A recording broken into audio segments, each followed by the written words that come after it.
Autonomia não é sinal de soberania. A todos os ministros, e a ele também, falei do meu poder de veto. Os cargos chaves teriam que passar pelas minhas mãos e eu daria o sinal verde ou não. Para todos os ministros foi feito dessa maneira. Mais de 90% desses cargos que passaram pelas minhas mãos, eu dei o sinal verde. Assim foi também com o senhor Valeixo. Até ontem, diretor-geral da nossa honrada e gloriosa Polícia Federal. A indicação foi do senhor Sérgio Moro, apesar de a lei de 2014 dizer que a indicação para esse cargo e a nomeação é exclusiva do senhor presidente da República. Abri mão disso, porque confiava no senhor Sérgio Moro. E ele levou a sua equipe, ou trouxe a sua equipe aqui para Brasília. Todos os cargos chaves são de Curitiba, inclusive a Polícia Rodoviária Federal. Lógico, me surpreendeu. Será que os melhores quadros da PF, todos estavam em Curitiba? Mas vamos confiar, vamos dar um crédito. E assim, nós começamos a trabalhar. O senhor da imprensa bem sabe que eu não conto com a isenção, na maioria das vezes, por parte de vocês, nas matérias publicadas.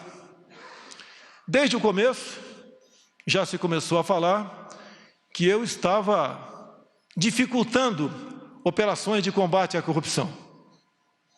Porque as operações, com muito menos intensidade, apareciam.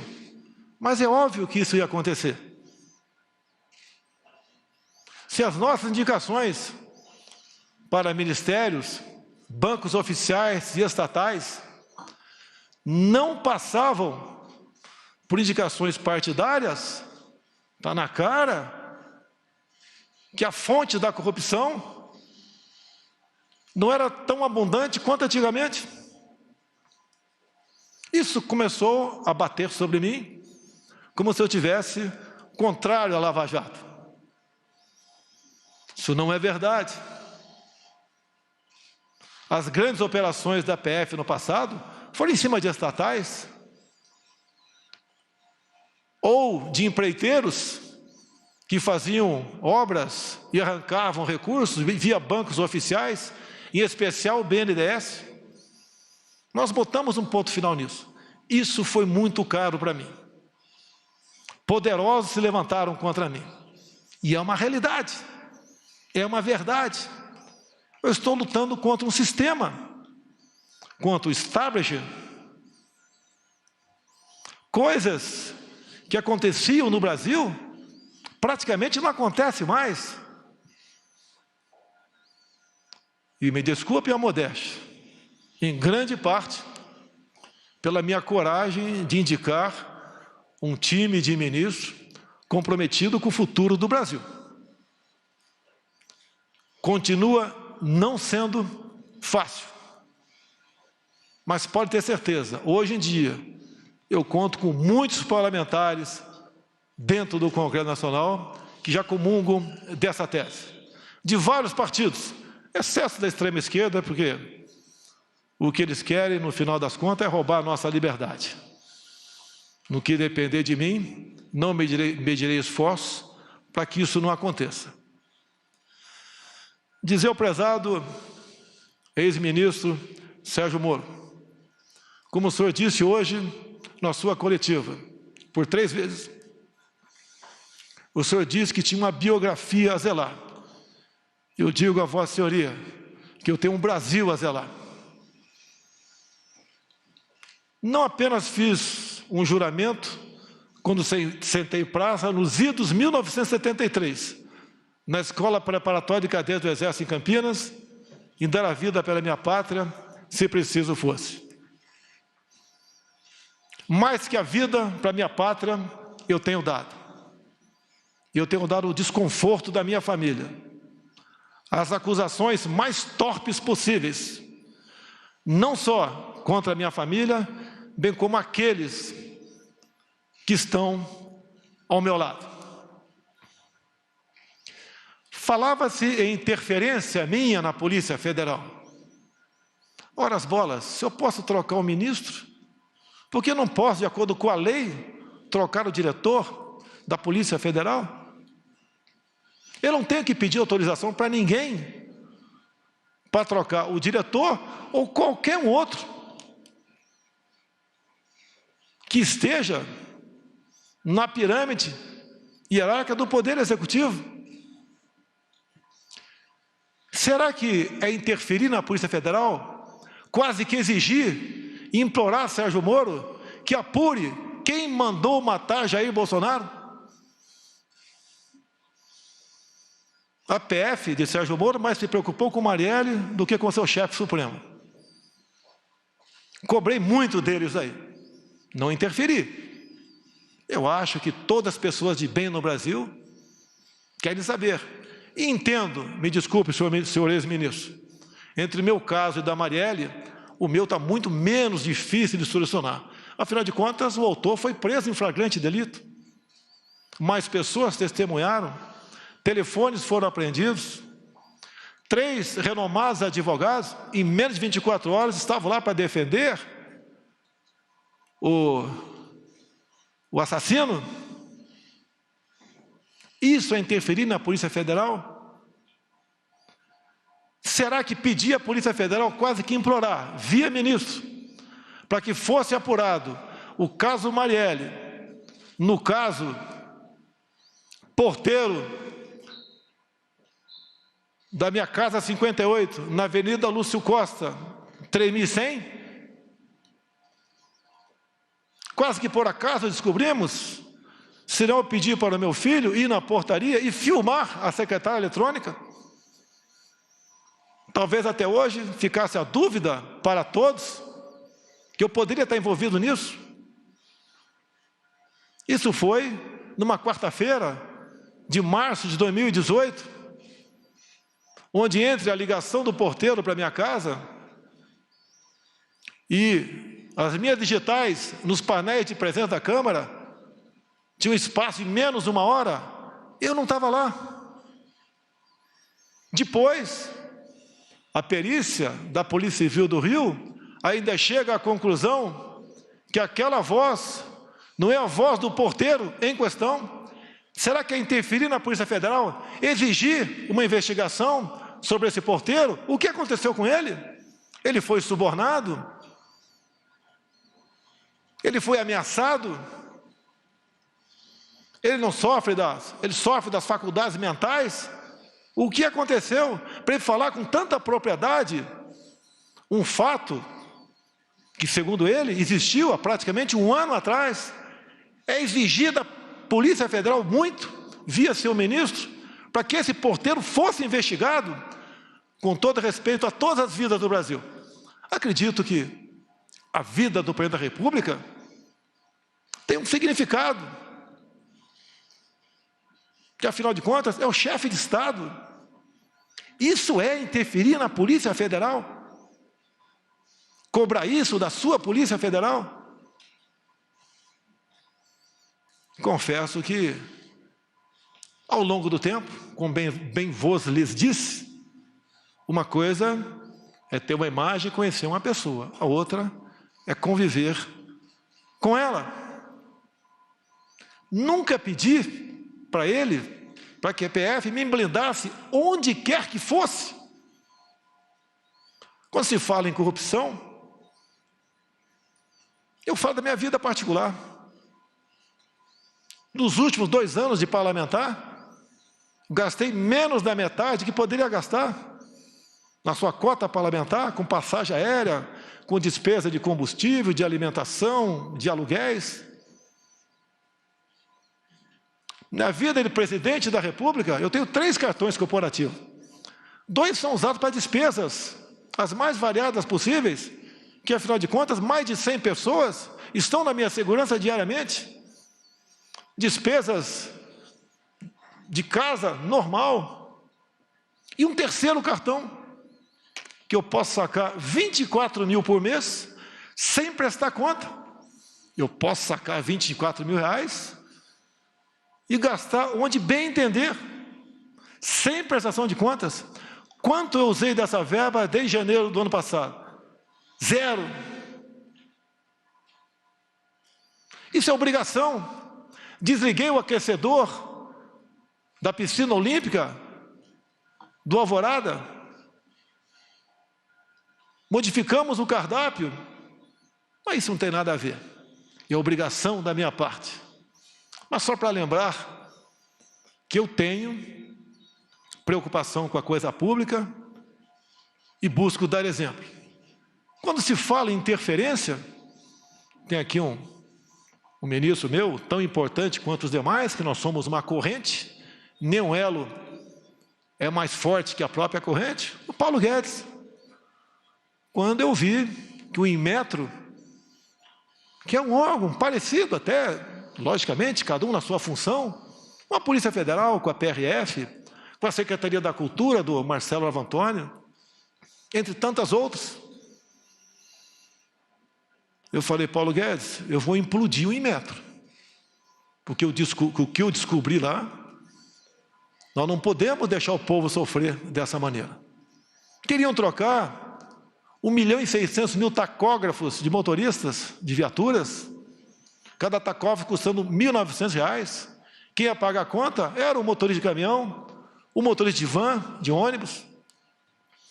Queriam trocar todos os taxímetros do Brasil. Só no meu estado, Rio de Janeiro, 40 mil taxistas iam ter que comprar um novo taxímetro. Queriam um chip em cada bomba de combustível no Brasil, onde nós ficamos sabendo que não teria a sua devida eficácia. Não tem, essa conta não foi para o povo pagar. A obrigação do Inmetro é, obviamente, atestar a qualidade de muita coisa e, de preferência, obviamente, evitar onerar o nosso já sofrido povo brasileiro com a pesada carga de impostos que tem. Implodimos o Inmetro. E a Polícia Federal? Como publicado por vocês no dia de ontem, mas esqueçam a imprensa. Ontem, numa videoconferência, o senhor Valeixo se dirigiu a todos os seus 27 superintendentes e disse que desde janeiro vinha falando com o senhor Sérgio Moro que iria deixar a Polícia Federal. Os superintendentes são a prova disso. E eu, algumas vezes, falei com o Sérgio Moro sobre a Polícia Federal. Quando eu me elegi, havia uma ideia por parte de policiais, muitos trabalhavam comigo, em torno de 60 em rodízio, eu tinha direito a isso pela legislação, até o maior efetivo, por ser o candidato com maior chance, e mesmo assim, apesar de todo o trabalho da Polícia Federal, não conseguiu evitar a tentativa de homicídio, mas eu digo, foi a Polícia Federal, com seu trabalho técnico, preventivo, que também foi um elo na salvação da minha vida. Porque a cada ponto, a cada esquina que eu passava, eles tinham um plano da minha evacuação, caso sofresse alguma coisa. Então a Polícia Federal, em primeiro lugar, eu devo a minha vida a esses homens, bem como alguns policiais militares de Brasília e do Rio que voluntariamente estavam lá em Juiz de Fora. E o que eu quero, o que nós queremos da Polícia Federal, que ela seja usada em sua plenitude, que as suas operações sejam, no mínimo, mantidas, no que depender de mim, potencializadas, que é com o trabalho dela que nós damos esperança, num primeiro momento, à população brasileira. O combate à corrupção, o combate ao crime organizado. E, como mesmo o senhor Valeixo disse que estava cansado, eu comecei a fazer gestões junto ao ministro para trocarmos o diretor-geral da Polícia Federal. Era a intenção dele, como ele declarou ontem, que desde janeiro queria sair. Nós cansamos, nós não somos máquinas. No dia de ontem, eu conversei com o senhor Sérgio Moro, só eu e ele, como na maioria das vezes nossas conversas, onde eu sempre abri o coração para ele. Eu já duvido se ele sempre abriu o coração para mim. Eu sempre disse aos meus ministros, a confiança tem que ter dupla mão. O ministro quer que eu confie nele, quer e tem razão, mas eu também quero que o ministro confie em mim. Sempre falei para ele, Moro, não tenho informações da Polícia Federal. Eu tenho que todo dia ter um relatório do que aconteceu, em especial nas últimas 24 horas, para poder bem decidir o futuro dessa nação. Eu nunca pedi para ele o andamento de qualquer processo. Até porque a inteligência, com ele, perdeu espaço na justiça. Quase que implorando informações. E assim, eu sempre cobrei informações dos demais órgãos de inteligência oficiais do governo, como a ABIN, que tem à frente um delegado da Polícia Federal. Uma pessoa que eu conheci durante a minha campanha e tem um nome e é respeitado pelos seus companheiros. E conversando ontem com o Moro, entre muitas coisas, até que chegou na questão Valeixo. Eu falei, está na hora de botar um ponto final nisso. Ele está cansado, está fazendo como pode o seu trabalho. Pessoalmente, não tenho nada contra ele. Conversei poucas vezes com ele durante 1 ano e 4 meses. Sim, poucas vezes, mas conversei com ele. E a maioria das vezes estava o Sérgio Moro do lado. Então, eu falei que amanhã, dia de hoje, o Diário Oficial da União publicaria a exoneração do senhor Valeixo. E, pelo que tudo indicava, a exoneração a pedido. Bem, ele relutou, o senhor Sérgio Moro, e falou, mas o nome tem que ser o meu. Falei, vamos conversar. Por que tem que ser o seu e não o meu? Ou então vamos pegar, já que não tem interferência política, técnica ou humana, pegar os que têm condições e fazer um sorteio. Por que tem que ser o dele e não possivelmente o meu, ou um de consenso entre nós dois? E eu lembrei da lei de 2014, que a indicação é minha, é prerrogativa minha. E o dia que eu tiver que submeter a qualquer um subordinado meu, eu deixo de ser presidente da República. Jamais pecarei por omissão. Falei para ele, quero um delegado, que pode não ser o seu, pode não ser o meu, mas que eu sinta, além da competência óbvia, se bem que isso é uma coisa comum entre os delegados da Polícia Federal, que eu possa interagir com ele. Por que não? Eu interajo com os órgãos de inteligência das Forças Armadas, se preciso for, eu interajo com a ABIN, interajo com qualquer um do governo, sempre procuro o ministro, mas numa necessidade, eu falo diretamente com o primeiro escalão daquele ministro, como ontem, ou anteontem, eu tinha que decidir uma coisa, tinha que ver com a Marinha. Mas como era exclusivamente com a Marinha, eu resolvi naquele momento não falar com o ministro da Defesa. Falei diretamente com o da Marinha e foi resolvido de acordo com o interesse dele. E depois participei do ministro da Defesa. Isso não é quebra de hierarquia, é necessidade. Não posso abrir mão disso, assim como o ministro da Defesa pode ligar diretamente ao comandante de batalhão sem passar pelo comandante da brigada. Se preciso for, depois ele participa, para evitarmos que venhamos ferir o princípio da hierarquia. E mais, já que ele falou em algumas particularidades, mais de uma vez, o senhor Sérgio Moro disse para mim, você pode trocar o Valeixo sim, mas em novembro. depois que o senhor me indicar para o Supremo Tribunal Federal. Me desculpe, mas não é por aí.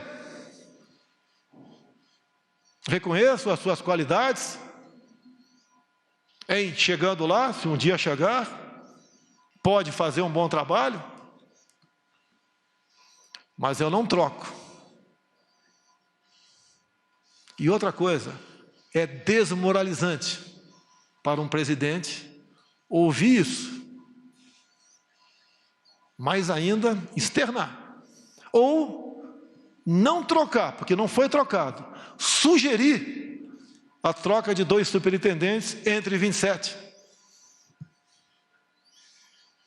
O do Rio, a questão do porteiro,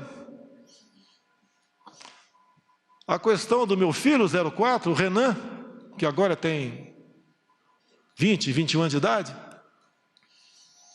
quando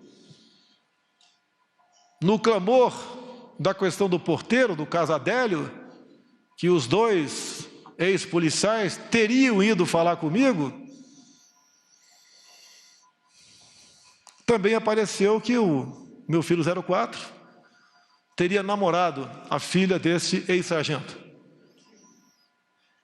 Eu comecei a correr atrás. Primeiro eu chamei meu filho. Abre o jogo. Pai, eu saí com metade do condomínio, nem lembro quem é essa menina, se é que eu estive com ela. Hoje a vida é assim. A intenção de dizer que o meu filho namorava a filha do ex-sargento era que nós tínhamos um relacionamento familiar. Eu não me lembro dele. Pode ser até que tenha tirado foto com ele. Durante pré-campanha e campanha era comum eu tirar em média 500 fotografias por dia, porque essa era a minha imprensa. E daí eu fiz um pedido para a Polícia Federal, quase com por favor, chegue em Mossoró e interrogue o ex-sargento. Foram lá, a PF fez o seu trabalho, interrogou, e está comigo a cópia do interrogatório, onde ele diz simplesmente o seguinte: a minha filha nunca namorou a filha do presidente Jair Bolsonaro, que a minha filha sempre morou nos Estados Unidos. Mas eu é que tenho que correr atrás disso? Ou é um ministro, ou é uma Polícia Federal que tem que se interessar? Não é para me blindar, porque eu não estou em curso em nenhum crime. A mídia, outras instituições já me botaram de cabeça para baixo, chacoalharam tudo. Levantaram até que com 5 anos de idade, revista Época, eu chamava uma mulher de gorda em Eldorado Paulista. Descobriram, eu nem sabia, que a avó da minha esposa já foi presa por 3 anos por tráfico de drogas. Confesso que não sabia. E se eu soubesse, teria casado com a senhora Michele assim mesmo. Fiquei sabendo, através de vocês também, que a mãe da senhora Michele cometeu um crime de falsidade ideológica. Na sua inocência, em vez de fazer uma cirurgia plástica para ficar mais jovem, né, mais bonita, ela resolveu fazer uma cirurgia na certidão de nascimento, diminuindo 10 anos a sua idade. Esse foi o crime dela. Se coloca em público isso daí, para escrotizar, para dizer que ela não tem caráter. O caso Queiroz, eu conheço o Queiroz desde 1984, no 8º grupo de campanha paraquedista. Foi para a Polícia Militar. Depois de um tempo, fizemos amizade. Veio trabalhar comigo, com meu filho.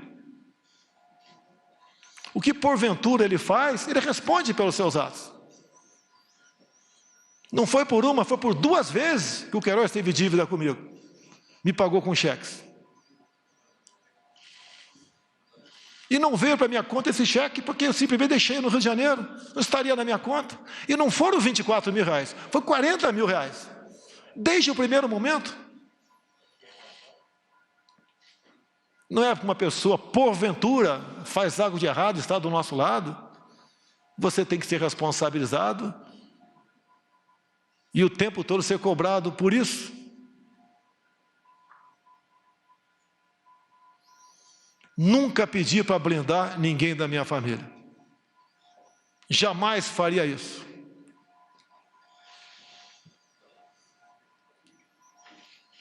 Agora, eu lamento que aquela pessoa que mais tinha que defender dentro de uma legalidade não o faz. Teve um clima, sim, pesado com o senhor ministro, na última reunião de ministros, onde eu cobrei dele, na frente de todos os ministros, que ele tomasse uma posição sobre a prisão e algemas usada contra mulheres na praia, mulheres em praça pública, como de Araraquara, um pobre, um humilde trabalhador do comércio no Piauí, entre tantos outros, que ele tinha que mostrar sua cara. Ele tem amparo na lei do abuso de autoridade. Essa lei, que por ser lei, não tem que ser questionada, discutida, tem que ser cumprida. Quem é contra ela, que apresente o MADIM junto ao órgão competente para que ele ajuize junto ao Supremo Tribunal Federal. A resposta dele foi o silêncio. Boas matérias, ele aparece, mas se omite.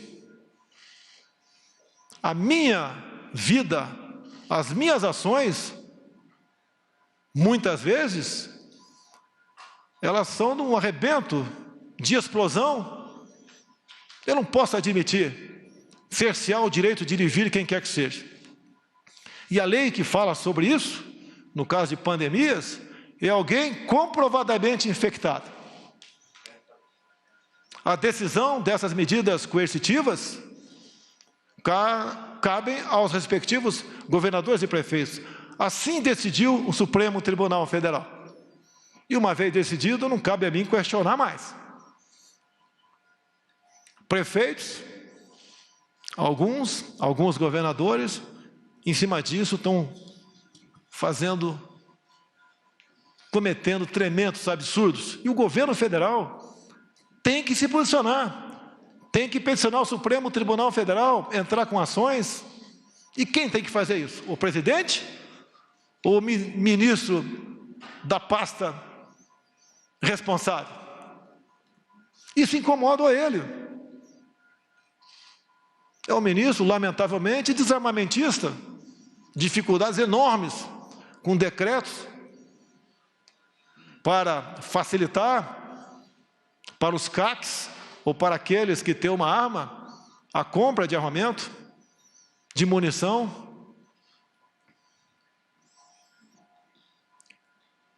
Aquilo que eu defendi durante a campanha e pré-campanha, os ministros têm obrigação de estar junto comigo.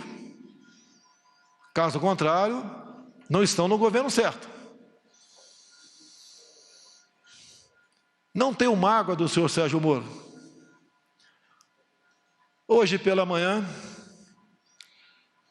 acredito que 7 ou 8 deputados, ou meia dúzia, tomaram café comigo. E eles estão à vontade, se quiser falar ou não. Eu lhes disse, hoje vocês vão conhecer quem realmente não me quer na cadeira presidencial. Esse alguém não está no Poder Judiciário, nem está no Parlamento Brasileiro. Não lhes disse o nome. Falei, vocês vão conhecê-lo às 11 da manhã. Repetindo a vocês. Veio com a cunha. Se ele quer ter independência, como eu tenho, autoridade, ou se quisesse, poderia vir candidato em 2018.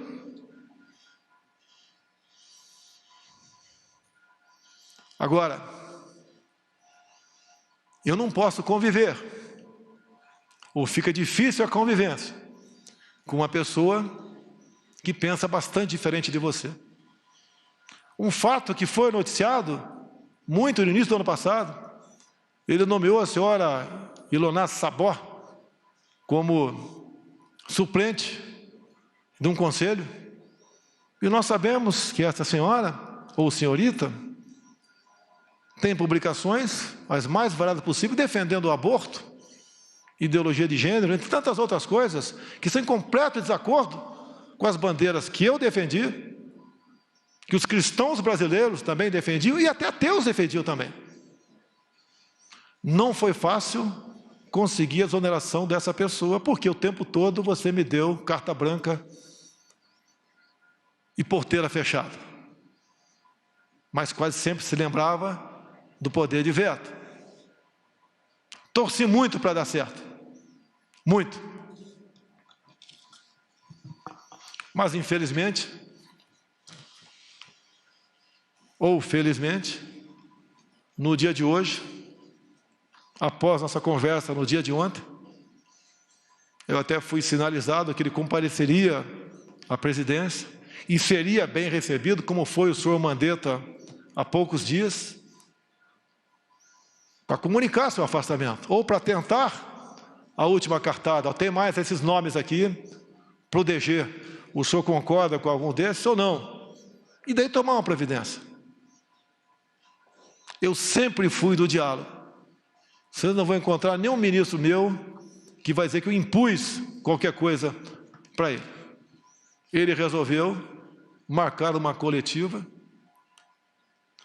e fez acusações infundadas, que eu lamento.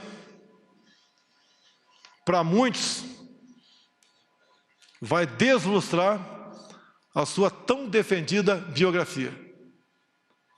Nós que estamos na linha de frente, nós ministros, tem algo mais importante que a nossa biografia. É o bem-estar do seu povo, é o futuro dessa nação. Vamos levar, no sentido figurado, muito tiro na cara, mas vamos cumprir a missão. Aqui tem ministros que apanham todo dia, como Abraham Van Trauben, por exemplo. Outros apanham também, mas esse é um exemplo. Luta contra uma doutrinação de décadas, onde vem demonstrando que a educação do Brasil nunca teve tão mal. Não só as provas do PISA, bem demonstram que estamos em várias matérias em último na América do Sul, em último no mundo. Isso tem que ser mudado. Ele tenta e vem demonstrando com muito trabalho que não vale, senhores pais, senhoras mães, que seu filho tem um pedaço de papel escrito diploma. Ele tem que exercer aquele ofício. O diploma, hoje em dia, passou a ser apenas uma figura decorativa para alunos. Ele tem que ser um bom profissional e não um bom militante.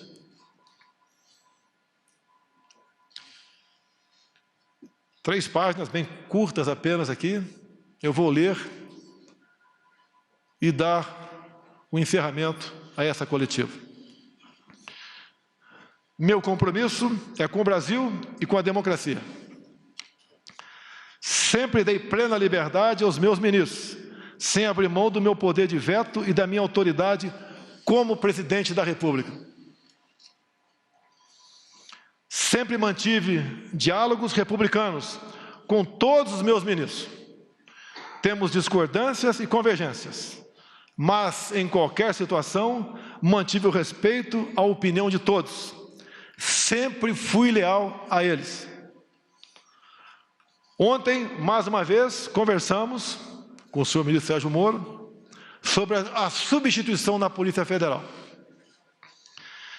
Esperava, em conjunto com o senhor ministro, definir um nome para dirigir a instituição, ainda que, pela lei, esta seja uma prerrogativa exclusiva do presidente da República. Estou decepcionado e surpreso com o seu comportamento. Não se dignou a me procurar e preferiu uma coletiva de imprensa para comunicar sua decisão. Meu compromisso é com a verdade, sem distorções. não são verdadeiras as insinuações de que eu desejaria saber sobre investigações em andamento. Nos quase 16 meses em que esteve à frente do Ministério da Justiça, o senhor Sérgio Moro sabe que jamais lhe procurei para interferir nas investigações que estavam sendo realizadas, a não ser aquelas, não via interferência, mas quase como uma súplica sobre o Adélio, o porteiro e meu filho 04. Sobre a exoneração do Dr. Valeixo, diretor-geral da Polícia Federal, pela Lei 13.047, 2014, é prerrogativa do Presidente da República a nomeação e a exoneração do diretor-geral, bem como de vários outros cargos da administração direta. A exoneração ocorreu após uma conversa minha com o ministro da Justiça, pela manhã de ontem. À noite, eu e o doutor Valeixo conversamos por telefone e ele concordou com a exoneração a pedido. Desculpe, senhor ministro, o senhor não vai me chamar de mentiroso. Não existe uma acusação mais grave para um homem como eu, militar, cristão e presidente da República, ser acusado disso. Essa foi a minha conversa com o doutor Valeixo. E mais ainda, não só a imprensa publicou, no dia de ontem e de hoje, bem como, entre aspas, o doutor Valeixo, em contato com a Superintendência do Brasil, comunicando que estava cansado, que desde janeiro queria sair. Então não foi uma demissão que causasse surpresa a quem quer que fosse. A PF é uma instituição de Estado. Ela deve se conduzir de acordo com a Constituição Federal e as leis do país. Não importa quem as conduza. Não abro mão disso. Não existe possibilidade de interferência na Polícia Federal. Sua própria estrutura e seus profissionais garantem a autonomia de suas investigações. Esta autonomia é inerente à instituição, independente de governos. Não posso aceitar minha autoridade confrontada por qualquer ministro. Assim como respeito a todos, espero o mesmo comportamento. Confiança é uma via de mão dupla. Continuarei fiel a todos os brasileiros. Seguirei no combate à corrupção, às organizações criminosas e no trabalho para a redução da criminalidade. O governo continua. O governo não pode perder sua autoridade por questões pessoais de alguém que te antecipa a projetos outros. Travo o bom combate. A minha preocupação é entregar o Brasil para quem vier me suceder no futuro, bem melhor do que recebi em janeiro do ano passado. Confio nos meus ministros, nos servidores públicos, que têm nos ajudado a vencer a estes obstáculos. O Brasil é maior do que qualquer um de nós. Esse é o nosso compromisso, esse é o nosso dever de servir a pátria. A pátria vai ter de cada um de nós o seu empenho, o seu sacrifício e, se possível, se for necessário, o teu sangue para defender a democracia e a liberdade. Meu muito obrigado a todos os senhores.